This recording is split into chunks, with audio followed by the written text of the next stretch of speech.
男人刚回到汽车旅馆，就被几个小混混盯上了。从他们丢了满地的空啤酒罐来看，显然是专门在门口等他。于是杰克虽然心情欠佳，但还是好心奉劝他们别招惹自己。可这几个不知死活的家伙非但没有收敛，反而还拿啤酒罐砸向他。You're about to get your ass kicked. No. I'm just gonna break the hands of 3 drunk kids. There's 4 of us here. One of you's gotta drive to the hospital. 混混们满脸不屑，根本没把杰克放在眼里。可下一秒，他们就为自己的嚣张付出了代价。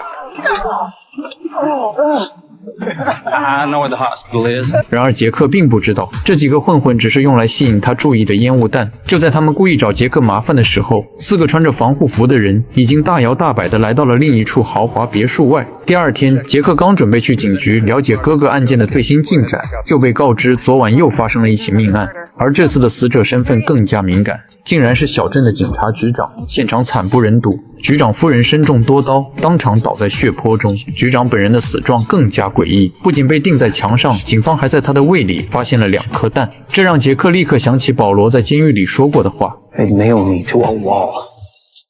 Literally, in front of my family.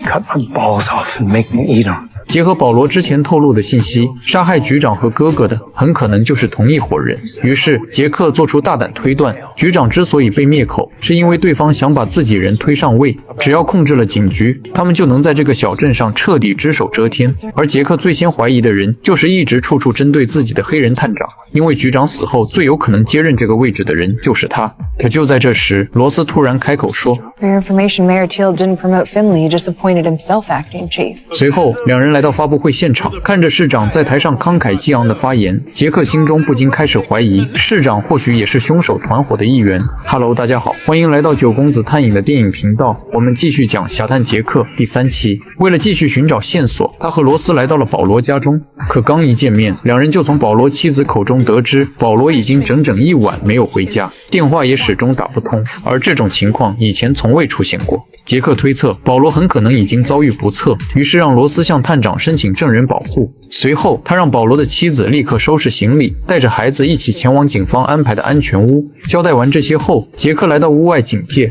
结果正好发现一辆黑色轿车停在附近，可他刚准备上前查看，对方便迅速离开了这里，这让杰克立刻察觉到了危险。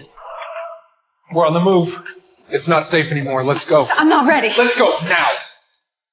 可就在几人准备出门时，一个穿着西装的黑人突然走了进来。 Easy. Picard. 好在最后只是一场虚惊，将保罗的妻女安全送走后，两人终于可以安心开始调查案件了。罗斯准备去查清楚乔在国土安全局到底负责什么工作，而杰克这边也锁定了新的调查对象，那就是之前想要刁难他的狱警史派威。 I'm gonna go see that guard Spivey at Warburg. Whoever paid him to set up Hubble to be killed is who's running this thing. Spivey's the key. He won't tell you anything. Depends on how I ask. 紧接着，杰克假装成探长给史派威打去电话，没想到对方竟然很轻易就答应出来见面。 See you there, jackass. 很快，杰克赶到约定好的酒吧，并在门口见到了史派威。可史派威看到杰克后，脸上没有半点意外，因为他早就看穿了杰克的计划。 You sure as hell don't sound like a black man from Boston on the phone. Figured you would set me up, so I thought I'd return the favor. 随着史派威一声口哨，旁边那辆早已埋伏好的黑色轿车突然亮起刺眼车灯，紧接着，一个身材矮小的杀手出现在杰克面前，举枪逼着他钻进后备箱。 Let's go. 杰克见他们没有第一时间开枪，很快意识到对方是想把自己活着带走。想到这里，杰克反而彻底放下心来，随即开始反击。 No. It's too small. It'll be uncomfortable. Not as uncomfortable as a bullet to the stomach, pendejo. Well, a smart move would be to shoot me right here, but you haven't done that yet. Maybe you don't want to draw attention firing outside a crowded bar. Or maybe you have orders to take me to your boss so we can find out how much I know. Whatever it is, it means that when I make my move, you're going to hesitate. And you guys know what Cato said about hesitation, right? He who hesitates...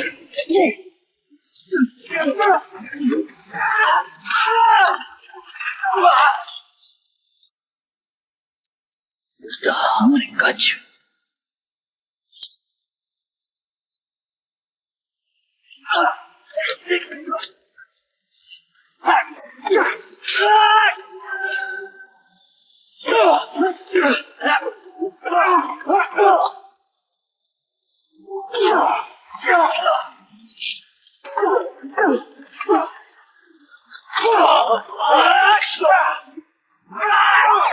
可就在他即将控制住局面时，一辆警车却突然赶到现场。为了避免惹出更多麻烦，杰克当机立断，趁着混乱迅速离开了这里。回到小镇警局后，女警罗斯细致地帮杰克处理了伤口。通过刚才交手时的细节，杰克判断那2名杀手很可能是南美退伍军人。South American. How could you know that? Because if they weren't, I would have killed them within 10 seconds. How'd you know they were South American military? Spoke Spanish, had Glock 17s, and the technique one guy used to headbutt me was from a martial art called Ricey. Hardly anyone uses except branches of South American Special Forces.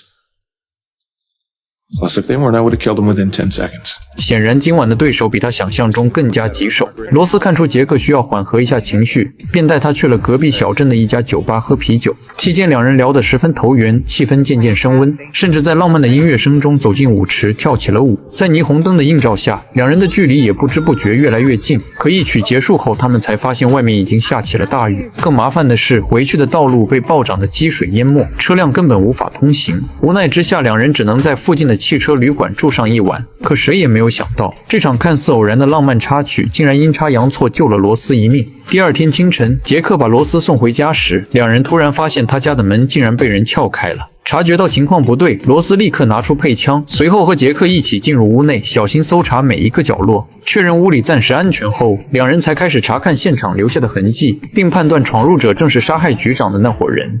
Rubber overshoes. You're gonna kill me? Could have been here for me. My car was parked out front. 接着，罗斯下意识关上房门，却没想到门后竟被刻下了威胁的话语。 Looks like they plan on coming back.